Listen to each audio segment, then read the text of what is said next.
Radio. Rahim here with Bermane Stiverne in England, in London no less, O2 Arena. That's a huge stage, man.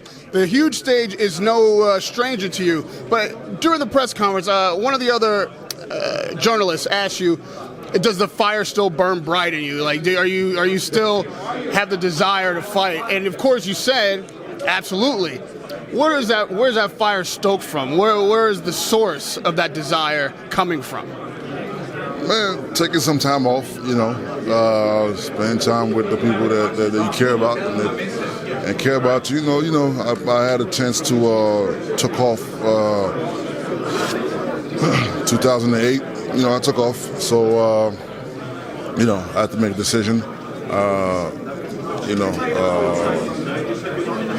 There's a lot of changes that I made. A lot of changes, so I made them happen, and I'm happy with them, so why not? The people I work with right now, is the new team I have, giving me confidence and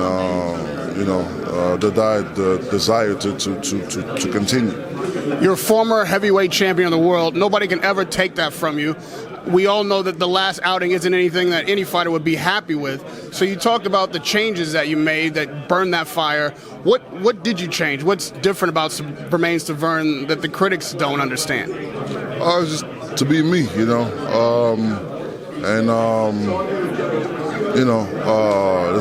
one thing that we made is that I started doing is not only just to train hard. Sometimes we just train hard and not knowing where we're going or where we're at, but I also decided to train smarter. I believe just like a car, you can put gas in the car, but you can drive all around, but if you ain't got no map, you're not going to go anywhere, you know what I mean? So it's pretty much the same concept. I have people that see, you can never learn boxing entirely. So I have my team right now, that's teaching me, keep teaching me about stuff that I didn't realize or I didn't know or I forgot. You see what I'm saying? So it was good to have that, to have the feeling of learning and understanding certain things while being in action. So it's a bunch of different things. We could be here all night and talk about this. It's a list of things that came with the whole new team, so to speak. Not that the team I had before wasn't doing what they were doing. I'm just in a happier place right now. Any good fighter will tell you that boxing is 90% mental. And I have to say that the performance last out, it just couldn't have been representative of your ability. Was it was it a mental challenge that was the issue there? You have to explain this to us. Listen, if you look at the fight, I think it was the second or third right hand that he threw that caught me behind the head, and I could never recover. Even the first knockdown, I put my hands up. And I say, even if he throw a punch and he missed, I'm just going to fall down, which I did. I tried to get up and shake it off. There was nothing to do. But these are things that happen. I was a non-believer of shit happens. Excuse me. Go ahead. We're on the internet. I was a non-believer of shit happens, but I do believe shit happens. It was unfortunate that it happened the way it happened. It happened fast. But hey, if I wish I could go back and do things different in the fight, because I was ready for the fight. I trained and I was ready, but it's just that sometimes things happen and you get punched certain places that you can't recover. I've been punched before. I remember maybe Ariola, the first fight, the 9th round, caught me with a punch, and the second fight, the 3rd round, caught me with the same punch, and the bell rang. So the bell it helped me out because he stoned me, what I'm saying?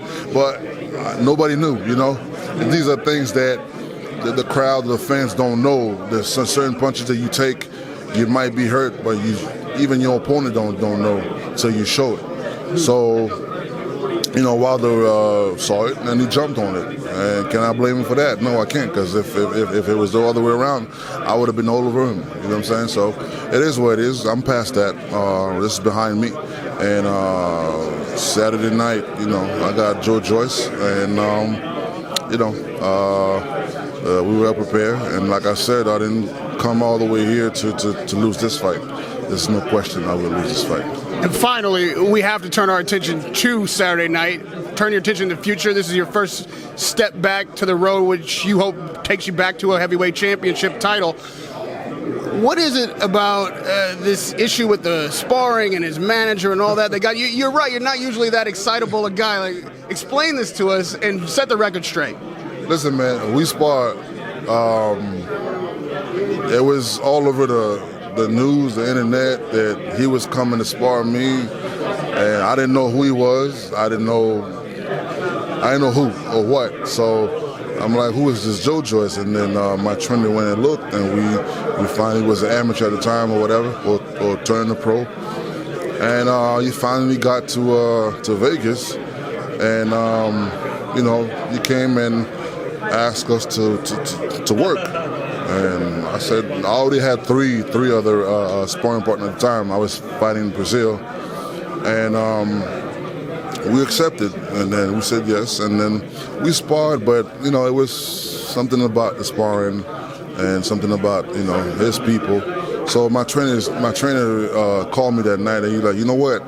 They're not here to help us. They're here to help themselves, and it's really his people or his manager or whoever it is that wanted to see where he was at, or can he fight, or it's like they was using me as a test, you know, for him. So therefore, my trainer said, we're not going to spar him anymore, because, you know, we have a fight to worry about, and we're not here to help nobody.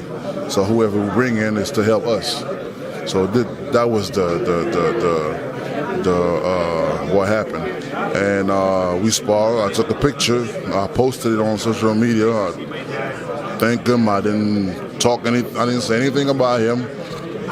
The next thing you know, whatever his name is, started to say things I didn't say. You know what I'm saying? And there's one thing that I don't like, or that would get me to be hot, and it's to disrespect me or attack my character or putting words in my mouth, you know, which I never do. I don't talk like that, and I don't know. Somebody said that I was going to knock him out, and then I'm going to knock Joshua out and stuff like that, which I never said. So I don't know who's speaking for me or putting words in my mouth. I just thought it was very disrespectful. You know, he's very good with his finger.